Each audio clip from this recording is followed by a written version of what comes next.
Nah, Ramadan 2026 udah semakin dekat, dan pasti banyak yang mulai bertanya-tanya, gimana sih nanti aturan sekolahnya?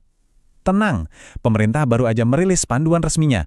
Yuk kita kupas tuntas semua yang perlu kita tahu, mulai dari jadwal libur sampai panduan buat orang tua di rumah. Jadi, landasan dari semua ini adalah surat edaran bersama yang ditekan sama 3 kementerian sekaligus. Dokumen inilah yang jadi aturan main resmi buat semua sekolah di seluruh Indonesia selama bulan puasa nanti. Artinya, semua yang kita bahas di sini sumbernya valid, langsung dari pemerintah. Nah, terus pertanyaan besarnya, apa sih artinya surat edaran ini buat kita sehari-hari?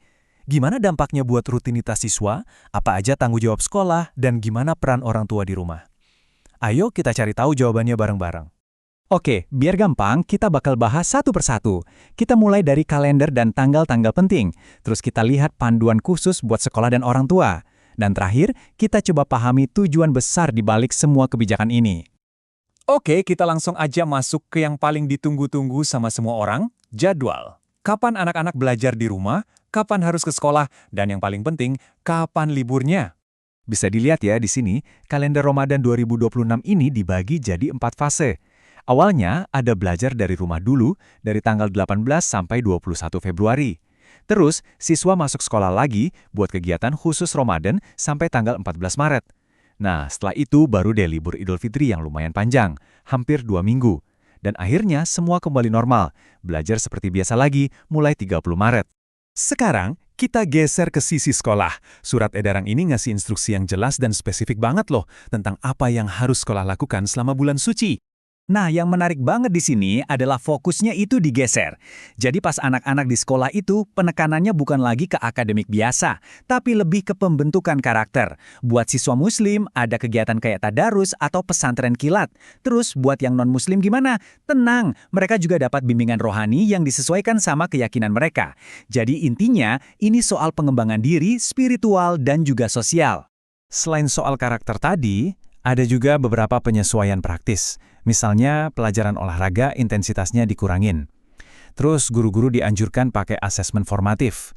Jadi, bukan ujian-ujian yang berat gitu ya, lebih ke observasi atau kuis singkat. Dukungan buat siswa berkebutuhan khusus juga ditekenin banget. Dan tentunya, sekolah harus mengamankan semua asetnya selama libur panjang nanti. Ini poin yang krusial. Tanggung jawab sekolah itu nggak berhenti pas gerbang ditutup buat liburan.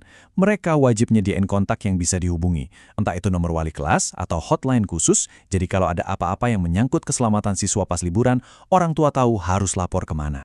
Oke, dari sekolah udah. Sekarang giliran peran orang tua nih, yang pastinya penting banget. Apalagi pas anak-anak lagi di rumah. Yuk, kita lihat apa aja arahannya. Pemerintah pengen banget orang tua ngisi waktu di rumah dengan kegiatan yang positif dan membangun.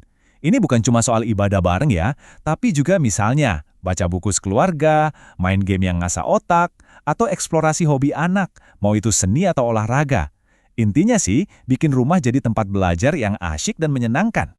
Nah, buat para orang tua, ini penting banget buat dicatat. Surat edaran ini negesin kalau setiap tugas atau PR dari sekolah itu harus simpel dan seru.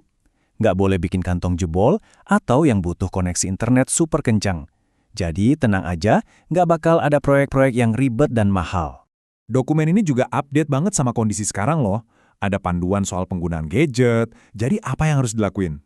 Coba deh bikin kesepakatan bareng anak soal screen time, temenin mereka pas lagi online dan arahin ke konten-konten yang positif.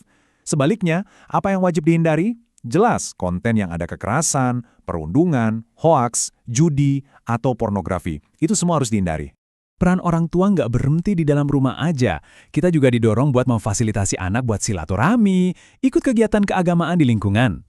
Dan yang paling-paling penting, ada mandat yang kuat banget buat melindungi anak-anak dari segala bentuk bahaya, termasuk kekerasan, eksploitasi, pekerja anak, dan pernikahan dini. Ini tanggung jawab kita bersama yang sangat serius. Oke, kita udah bahas jadwal, aturan buat sekolah, dan juga buat orang tua. Terus, sebenarnya tujuan besarnya apa sih dari semua ini? Ini kan bukan cuma sekedar ngatur libur sekolah aja. Pasti ada visi yang lebih besar di baliknya. Coba deh kita lihat kutipan ini diambil langsung dari pembukaan surat edarannya.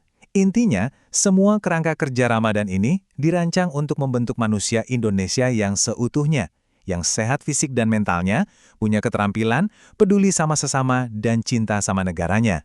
Ini soal pendidikan karakter dalam skala nasional. Jadi, pada akhirnya, semua panduan ini ngajak kita untuk berpikir lebih dalam.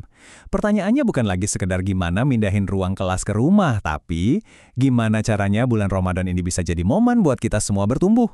Bukan cuma buat siswa, tapi juga buat kita sebagai guru, orang tua, dan sebagai satu komunitas. Nah, itu pertanyaan yang bagus buat kita renungkan bareng-bareng.